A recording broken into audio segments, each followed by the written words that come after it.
Okay, I just had to make sure like I wasn't tripping or anything because on network, Carlos, um, not Real Housewives, but Love and Marriage. What was that about? I like literally was lost. I was like, hold the fuck, hold on. Oh man, hold on, y'all, real quick, cause I feel like I need a good drink. I was legit confused because I was like, so hold on, y'all just gonna do a continuance of season 4 and then call it season 5. Didn't even have a reunion for season 4 because technically season 5 was supposed to be the rest of season 4, and it was like a long break that happened, and yeah, I'm confused. Like, y'all got this Gloria. I'm drinking on Gloria. But, I mean, damn, what happened? I really want to know what happened. I feel like, damn, y'all ain't going to give y'all viewers, like, a rundown on why it was almost a month and a half long break between the last episode of Love and Marriage Huntsville until what happened just over the weekend.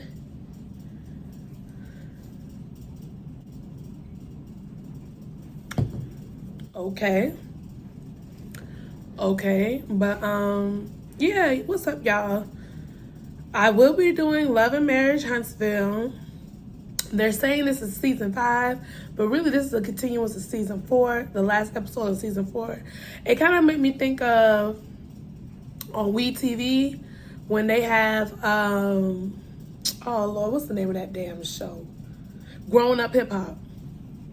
Like I told you, I keep up with all my reality TV shows, almost all. I haven't been into Love and Hip Hop this season because I'm just tired of Love and Hip Hop. It's 2 stage for me. But yeah, it was kind of like Grown Up Hip Hop, where Grown Up Hip Hop had the last season probably about like maybe 16 runs, and then they had a long break. And then they finished the other half of that season. It ended up being like 24 to 26 episodes in that season. So yeah, they did that same shit this time. So you guys, let's just get into it. Love and Marriage Huntsville, season 5, episode 1, Whitlows Priorities. And I don't know, it just threw me off. It threw me all the way off, y'all. Like, I'm not even gonna lie, I'm not even gonna front. It just threw me all the way off. So y'all, we are picking up where we left off last episode a month and a half ago, where basically Melody is hosting at this big opening of this Metrodome. Oh Lord, y'all I'm connecting Bell Collective to Love and Marriage, and it's like this big amphitheater, I should say, where they're going to host events and concerts and all the good stuff for Huntsville, Alabama. And so, yeah, basically picking up on that, Martell was basically dropping off the kids. That's where we left off. Martell was dropping off the kids to Melody, not even really dropping off, but letting the kids go see her at this event. And, yeah, he congratulates her as well. I'm not going to really say too much about that because just like everybody else, and even probably Martell and Melody, we are tired of talking about Melody and Martell. They're not even together no more. Like, can we do a different topic, please? So yeah, I dropped the kids off, congratulated her. Let's move on. So, if you guys can remember the last episode, what's the girl name? Tisha, basically trying to get all the other married couples to go on this marriage retreat, counseling retreat for over the weekend. And it is going to be with Dr. Francis, basically the therapist, doctor, or marriage counselor, that is basically the marriage counselor for the couples on the show. I like Dr. Francis. I think he's a very educated man, and he keeps it real. Like, we need doctors, we need therapists and doctors and life coaches, and like, it's not gonna always be like, I gotta tell it to you. I have to be around the bushes when I tell you things, or I have to be all the way, politically correct. Like, no, y'all better be like Iyanla Van Zant. That's my bitch. Love me some Iyanla. So, yeah. First, of course, my two favorite, Maurice and Kimmy, comes in first, and they introduce themselves to Dr. Francis and his wife, and they're just sitting there waiting for the other couples.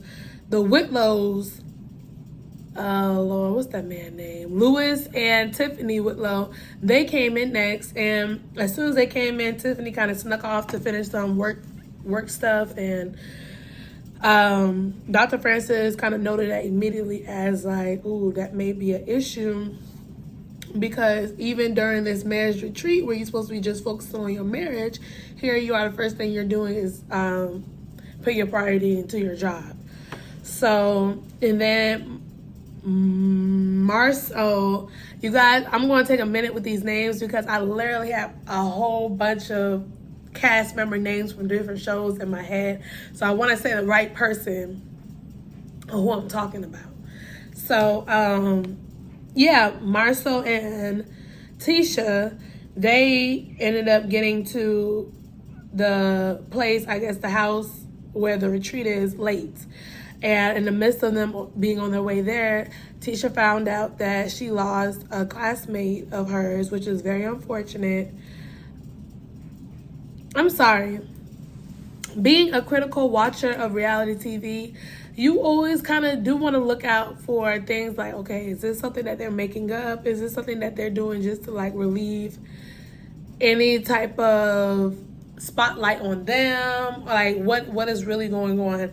So yeah, I did have that moment when I was just like, unfortunately, that's just how we start to think after a while, watching so much reality TV and being like a critic for it. I was thinking like, oh my God, I hope this is really true. This is really for real. This is not something that they made up on the way there to try to, get soft, get a softer response from the counselors. If I'm wrong for saying that, and like I said, if this is very much so true on the way to the resort, you got this news, Tisha, I am so sorry that you lost a close friend, classmate that you once knew. But yeah, I had that moment where I was just like, is this for real? Is this true? I'm not quite sure. I don't know.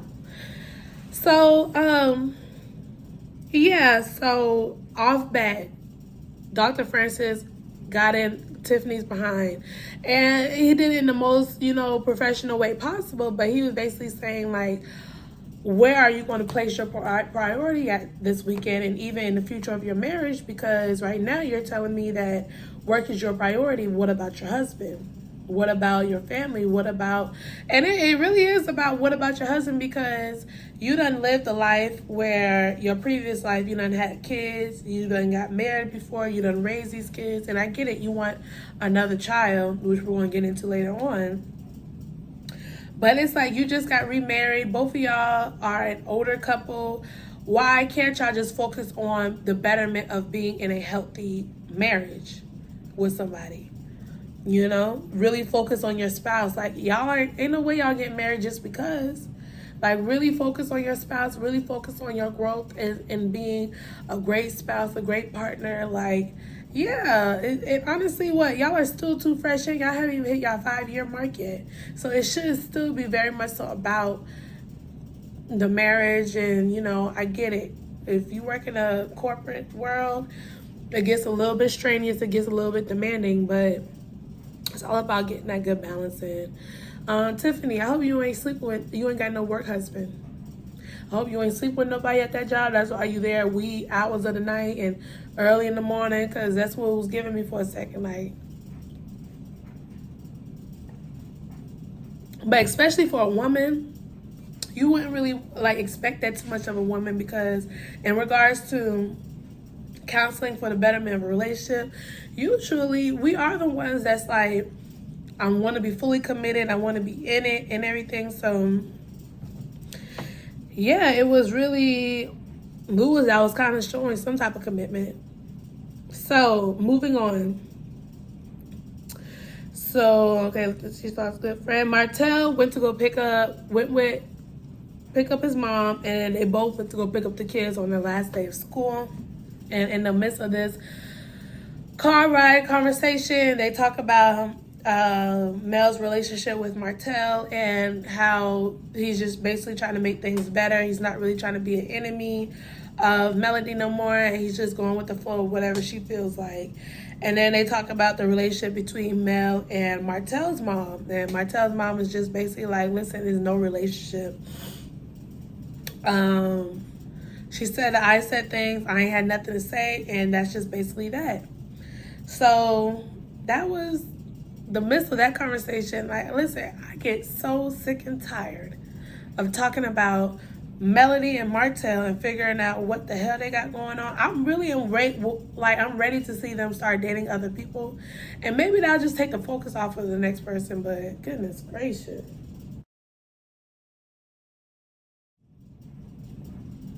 It's like, tired of it.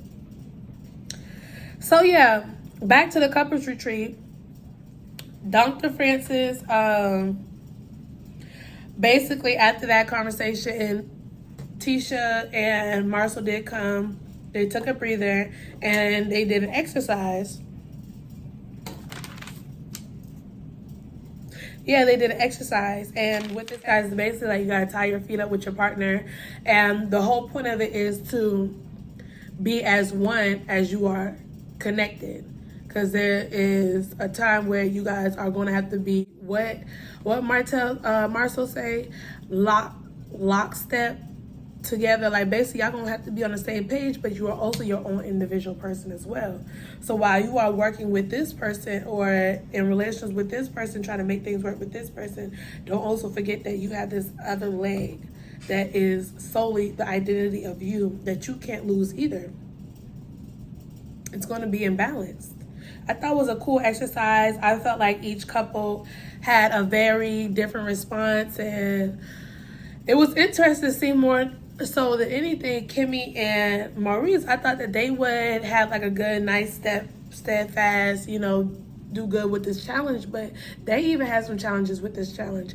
And what I appreciate the most is that after the fact, they did turn it back to where it was like a metaphor to their relationship, and it opened their eyes. And so, I mean, listen, I'm here for Maurice and Kimmy. Maurice, you have a great woman by your side. Kimmy, you have a great man by your side. Y'all are great, awesome people. Just keep working on being better. Y'all are going to do great. So, yeah, that was basically that. So, going back and forth, Mel goes over to Stormy's house, and Stormy is just in her yin. She's in her yin room. She's in her peace room. She has plants. She has her sound bowls. She has her incense. She has her crystals. And she is just all in the ambience of being in her spiritual peace area, her room, and just being in peace. And you know what, Stormy, it's good to see you in a different light. I thought you was just nothing but dramaful, hot mess, nasty attitude. So it's so interesting to see that people do have this side of them where they really do try to find that peace. I'll connect this even back to with Marie. Like a lot of people in Bell Collective, Marie and Bell Collective, she does not have the best connotation or representation of herself. And so now that she's trying to, just be better and find better practices, it's just like, you can't knock somebody for that. So Stormy, good for you. It is hard to see sometimes because it's just like, damn, you was just like this and now you're a totally dynamic, different person. Listen, that's a human being for you. That is a human being for you. So, yeah, so she's in her little Zen room, basically trying to help Mel get her chakras back together, get her mind and everything. And I'm sure those bowls were expensive because she literally has a bowl for every chakra. It's 7 chakras. And she did name them. I feel like I probably could name all of them, but I don't want to be wrong. You got your third eye chakra. You got your third eye. You got your I know the solar plexus. You got your root. You got your throat chakra. You got your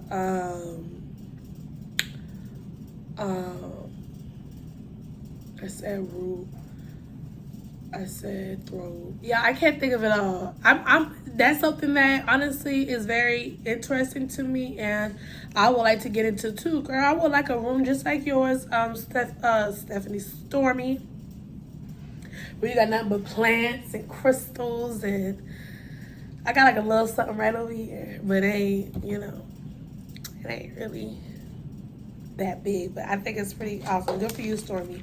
So yeah, in the midst of this whole connection getting together, she talks about Mel, talks about her relationship with Martell, and basically how he came and let the kids see her while she was at work hosting for this event, and she was just like, yeah, they're trying to make it work. And she also talks about her relationship with Martell's mother, and she said that that's basically non-existent since 2021. So that's that.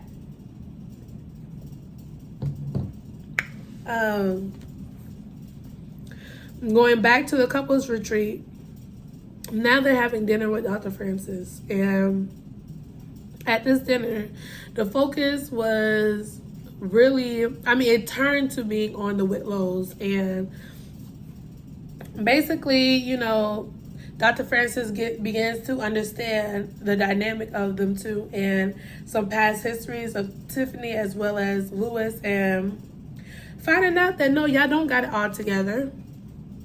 Y'all do got issues, and it's going to be issues that's going to cause you guys to get a divorce if you guys keep up with these issues.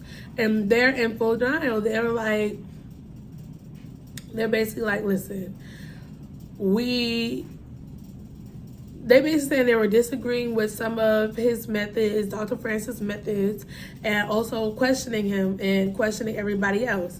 And Kimmy had to be the reason of the voice of reason. It was just like, listen, you be so open and ready to give us advice, but when a man that's been married for 30-something odd years, and him and his wife is giving several people advice and just guidance in their relationship and their marriage, and you think that y'all are just the stick out the bunch that's so different that y'all don't need to hear what this man is saying.